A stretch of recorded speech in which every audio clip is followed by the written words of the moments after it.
Note on voiceover and off-screen. This is something people get confused about. I just wanted to make sure that we go over correctly.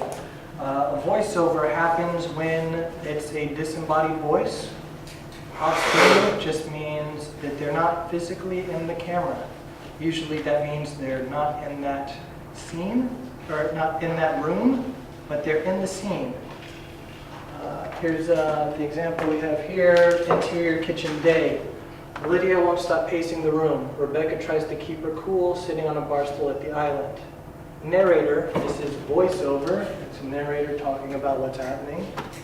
Lydia's shoes were wearing a path in the linoleum by that point. Rebecca, just calm down, the phone rings. Ack, it's in the other room. Lydia's a Kathy knockoff.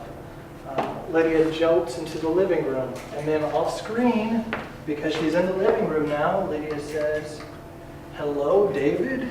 We can't see her, she's left the room, but we can still hear her, so she is OS off screen. Something that confuses people. Here we go. Rebecca rolls her eyes like so hard. Then we jump to the living room, interior living room day. Lydia is hanging over the couch, her muscles tensed. Mark, off screen, on the phone. No, it's Mark. If we can hear him and he's on the phone, it's kind of a disembodied voice because he's not there, but he's in the scene. Anytime it's on the phone, it's off screen and not voiceover because the person in the scene can hear Mark, it's just off screen. Does that make sense? So Kevin Spacey in American Beauty was voiceover, narrating his life, yes. Any other questions about off-screen voiceover? Yes? So you wouldn't need like parentheticals below each character to mention that they are on the phone? Just off-screen is good enough? I mean, in the action, you know that it is on the phone. In the action, we see that she's on the phone and jumping there. You can do that. Somebody who's read enough scripts will understand that. But I understand why you might say on the phone, Mark, especially if you're going to intercut between her and Mark.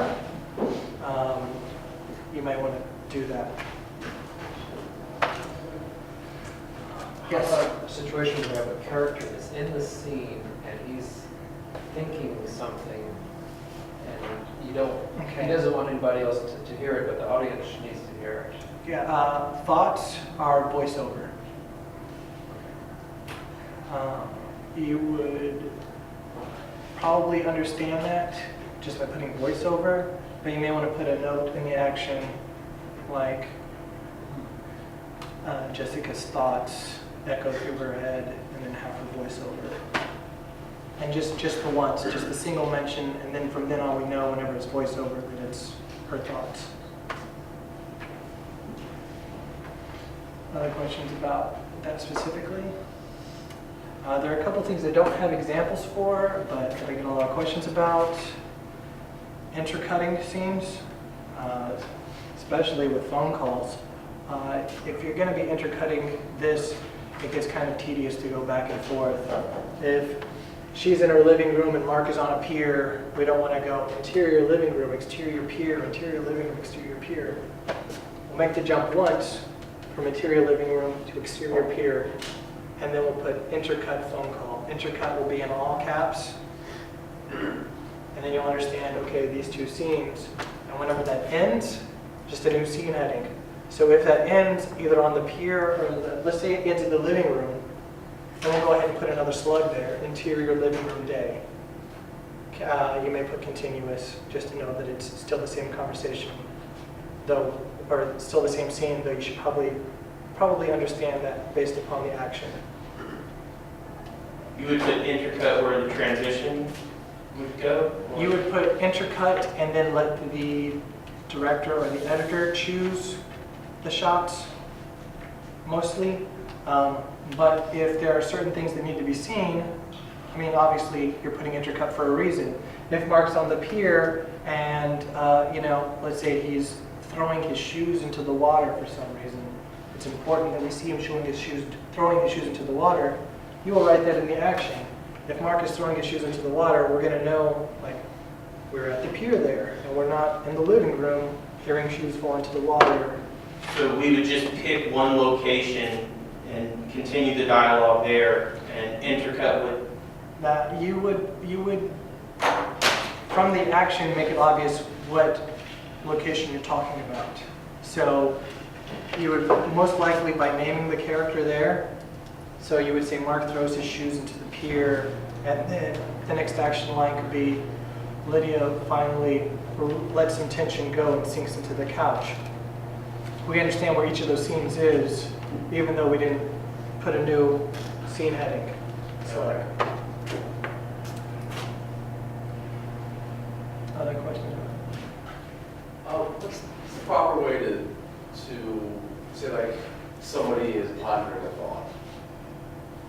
They're pondering. Would you just put a beat in there, maybe? A Like beat? Clint ponders Yeah, excessively.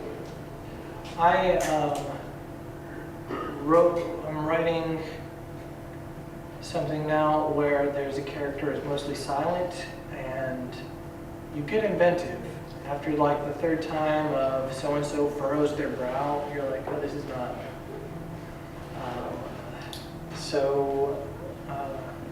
The eyebrows meet in the middle of the forehead as so-and-so scratches their chin. You know, something visual is usually better, but a beat is a quick way to think if they're not going to be thinking a lot. But yeah, if you need to take the time to show them thinking, you know, you probably put them in a pretty interesting scene, right? You probably put like they're in a park and interesting things are happening around them. So they could sit still and while things happen around them that are visually interesting, or you could describe, even if they're alone, just the weather, visual things that will pull the reader into the story, into that scene, to know that, like, if we're examining like the beauty of where that person's at, we can imagine that the person is doing the same. We would understand that the person is doing the same. I am going to cover flashback and montage still. A question? I was just going to say, I haven't read the script, but I would imagine that the script for Fargo probably has some pretty good examples of what you're talking about, because one of the killers in there doesn't talk at all. I mean, he says like 5 lines in the whole movie. So, I mean, they had to have gotten pretty creative with how to describe the way he looked, or was Yeah, I'm sure they did. I'm sure No Country for Old Men is much the same. He was constantly smoking, it's true.